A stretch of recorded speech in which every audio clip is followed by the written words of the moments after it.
وہ ایک بڑی پیاری حدیث ہے, آپ سنیں گے جھوم اٹھیں گے.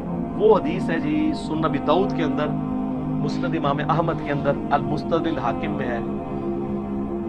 ایک صحابی تھے, ان کا نام تھا خریم الاسدی. وہ بڑے فیشنی صحابی تھے, بڑی لمبی لمبی انہوں نے لٹیں رکھی ہوئی تھی, جس طرح آپ کے ادھر پنڈی کے پاس کے ایک پیر صاحب ہیں, انہوں نے لمبے لمبے بال رکھے ہوئے,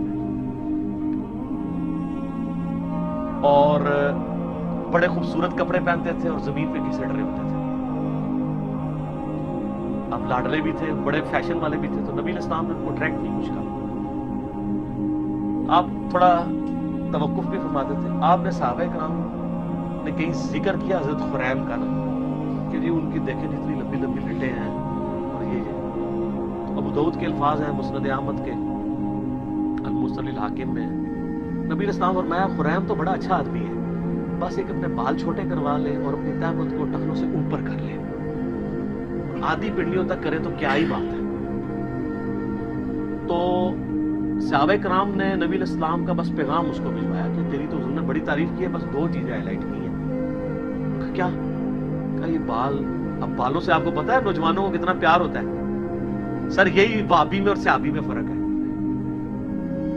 یہی بابی اور صحابی میں فرق ہے. آپ بابوں کے پیچھے چلتے ہیں, صحابہ کرام نبی علیہ السلام کے فرمان کے پیچھے چلتے ہیں. آپ کی مسلمان عورت کو مرتے دم تک پردے کی اہمیت سمجھانی پڑتی ہے. صحابیات کو ایک دفعہ پتہ چلتی تھی, وہ کہتی تھی لبیک یا رسول اللہ, یا رسول اللہ حاضر ہے جو آپ نے کہا, سمعنا واطعنا. تو حضرت خریم نے اس طرح لیا اور اپنے بال جو ہیں وہ کانوں کی لو تک کر دیے. بالوں سے کتنی نوجوانوں کو محبت ہوتی ہے, اور اپنی تہمت ٹخنوں سے اوپر کر کے آدھی پنڈلی تک لے گئے. اور صحابہ کہتے ہیں ہم نے پوری زندگی پھر ان کے نام لمبے بالوں میں ان کو دیکھا ہے, اور نہ کبھی ان کی تہمت ٹخنوں سے نیچے ہوئی ہے. اور یہاں مسلمانوں سے آپ نعرے لگوا لیں جی غلامی رسول میں موت بھی قبول ہے, نعرے لگاتے ہیں موت قبول ہے, داڑھی قبول نہیں, فجر کی نماز جماعت سے قبول نہیں, ٹخنے ننگے کرنا قبول نہیں ہے, ماں باپ مخالف ہو جاتے ہیں, پتہ نہیں کیا کیا نام رکھنا شروع کر دیتے ہیں, لوگ ہمیں کیا کہیں گے, لوگ ہمارے بارے میں باتیں کریں گے. تو سر پھر جنت آسان تو نہیں ملتی, یہ ابھی تو نہیں آپ کو پڑھایا گیا, بخاری مسلم میں حدیث ہے تم مومن ہی نہیں ہو سکتے جب تک کہ میں تمہیں تمہارے ماں باپ, تمہارے بیوی بچوں, سب لوگوں سے بڑھ کر عزیز نہ ہو. اور بخاری مسلم میں حدیث ہے ایمان کی علاوت اس نے چکھی جس کو اللہ اور اس کا محبوب صلی اللہ علیہ وآلہ وسلم دنیا میں سب سے بڑھ کر محبوب. اس میں اللہ از دا ٹاپ پرائرٹی کی بات ہو رہی ہے, صرف محبت کی نہیں. آپ نے معاشرے سے آپ محسوس, اور سر یہ دنیا دار جو معاشرہ ہے اس کی تو کتے کی اوقات نہیں ہے. میں آپ کو ڈنکے کی چوٹ پہ ہی کہتا ہوں, ڈاکٹر ذاکر نائک کو آپ دیکھتے نہیں ہیں, کدھر کدھر ان سے بڑے کو فورم پہ جا سکتا ہے, وہ کہتا ہے میں کو بہت بڑا افسر ہوں, تیری کیا اوقات ہے, تجھے تو ایک محلے کے لوگ بھی نہیں جانتے. دنیا کے سارے بر اعظموں میں جاتا ہے, یورپ میں جاتا ہے, امریکہ میں جاتا ہے. سر سلام ہے, پینٹ دیکھیں کدھر ہوتی ہے آدھی پنڈلی تک. آپ کے مولویوں کو اس کی ٹائی نظر آ رہی ہوتی ہے, پینٹ نہیں نظر آ رہی ہوتی, حالانکہ ٹائی کا اسلام اور غیر اسلام سے کوئی تعلق ہی نہیں ہے.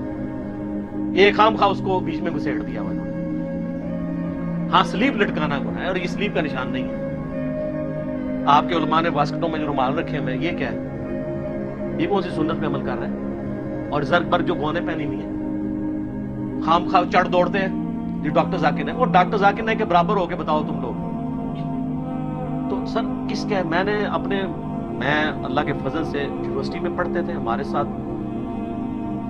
درجنوں اسٹوڈنٹس تھے جن کی شلواریں ٹخنوں سے اوپر ہوتی تھی. حالانکہ میں اس وقت کٹر بریلوی تھا اور میں اسے اہل حدیث اور دیوبند کی نشانی سمجھتا تھا, لیکن چونکہ سنت تھا ٹخنوں سے اوپر رکھتے تھے. آج بھی ایک بڑے آفس میں میری جس لیول کی جاب ہے, دنیا میں کم لوگ اس لیول تک جاتے ہیں. ہمارے آفس میں کئی لوگ ہیں جنہوں نے شلواریں ٹخنوں سے اوپر رکھی ہوتی ہے. کوئی وہ سر دنیا سے نہ گھبرائیں, وہ دنیا کی کتے کی اوقات نہیں ہے. میں آپ کو صحیح بتا رہا ہوں, یہ آپ اپنے ذہن سے سوچ رہے ہوتے ہیں. آپ ٹرینڈ سیٹر بنے, لوگ آپ کو فالو کریں, اور آپ نبی علیہ السلام کو فالو کریں. کسی سے آر محسوس نہ کریں, اپنی سادگی کی زندگی گزاریں. آپ کسی سے آر محسوس نہ کریں. کوئی کچھ نہیں کر سکتا سر. اگر آپ میں ٹیلنٹ ہے تو اللہ تعالیٰ کو کہاں سے کہاں پہنچائے گا. ان چیزوں کے اوپر کچھ نہیں ہوتا. ابھی آپ دیکھیں جو امریکہ میں جس بندے نے وہ ایوارڈ ون کیا ہے, جا کے ان کی سلیکون ویلی کے اندر پوری دنیا میں چند لوگوں کو وہ ایوارڈ ملا ہے. وہ سندھ کا ایک بندہ ہے, علی نام ہے اس کا نام, پوری مٹھی داڑھی ہے جی. اس بندے نے جو سافٹ ویئر ڈیزائن کی ہے, یہ پاکستان میں یہ ایشو تھا نا کہ وہ 60-70 ہزار مرغیاں جو ہیں ایک دن میں مر جاتی تھی, تو اس نے اس کی کنٹرول انوائرمنٹ بنائی ہے کہ بیماری آنے سے پہلے آئیڈیا ہو جائے. اور آپ حفاظتی تدارک کر لیں. میں اگلے دن جیو پاکستان صبح کے پروگرام پہ وہ دیکھ رہا تھا, مجھے اتنی خوشی ہوئی. پوری اس کی داڑھی ماشاءاللہ, اس کے لیول کا سافٹ ویئر کا کوئی بندہ نہیں پورے پاکستان کے اندر. دوسرے کیا داڑھی چھوٹی کروا دی ہوئی ہے, اس سے کیا فرق پڑتا ہے؟ اس طرح کی چیزوں میں کوئی فرق نہیں پڑتا. آپ دین کو پریکٹس کریں. ان کی تو کوئی اوقات نہیں, انہوں نے آپ کے مرنے کے بعد کیا دنیا میں کوئی نہیں کام آنا اگر اللہ نے آپ کے لیے خیر نہیں لکھی. ٹھیک ہوگا جی. اللہ تعالیٰ سے دعا ہے جو حق بات میں نے کہی اللہ تعالیٰ ہمارے دلوں میں راسخ فرمائے. اگر جذبات میں میرے منہ سے کوئی غلط بات نکل گئی تو اللہ تعالیٰ ہمارے دلوں ہی سے معاف کر دے. ہمیں کتاب و سنت کی تعلیمات پر عمل کر کے دوسرے بھائیوں تک پہنچانے کی توفیق عطا فرمائے. سبحانک اللہم و بحمدک اشہد ان لا الہ الا انت استغفرک و اتوب الیک وما علینا الا البلاغ المبین.